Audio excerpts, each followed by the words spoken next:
കണ്ണുനീരവൻ തുടച്ചിടുമേ, കരുണയിൻ കരം നീട്ടിടുമേ.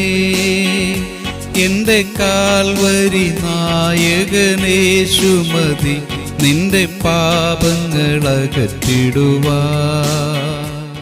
സദൃശവാക്യങ്ങൾ 25:25 ദാഹമുള്ളവന് തണ്ണീർ കിട്ടുന്നതും ദൂരദേശത്തു നിന്ന് നല്ല വർത്തമാനം വരുന്നതും ഒരുപോലെ. കൊടും ചൂടിൽ ദാഹിച്ചു വരളുന്ന ഒരു മനുഷ്യന് ഒരു പാത്രം തണുത്ത വെള്ളം ലഭിച്ചാലോ എന്ത് സന്തോഷമാകും. ക്ഷീണവും തളർച്ചയും മാറും, ഊർജ്ജസ്വലനാകും അയാൾ. ഹൃദയം കലങ്ങിയിരിക്കുന്ന ഒരു വ്യക്തിക്ക് ദൂരെ നിന്നും ഒരു നല്ല വർത്തമാനം ലഭിക്കുമ്പോഴും സംഭവിക്കുന്നത് ഇതാണ്: ഒരു നവോന്മേഷം കിട്ടുന്നു. മരിച്ചുപോയി എന്ന് വിചാരിച്ചിരുന്ന യോസെഫ് ഈജിപ്തിലെ മന്ത്രിയാണെന്ന് കേട്ട വാർത്ത എന്തെന്ത് മാറ്റങ്ങളാണ് മൃതപ്രായനായിരുന്ന യാക്കോബിലുണ്ടാക്കിയത്. പ്രിയരെ, എല്ലാവരും വളരെ തിരക്ക് പിടിച്ചോടുന്ന ഈ കാലഘട്ടത്തിൽ ചിലർക്ക് നവോന്മേഷം പകരുന്ന വാക്കുകൾ നമ്മിൽ നിന്നുണ്ടാകട്ടെ. പ്രാർത്ഥിക്കാം.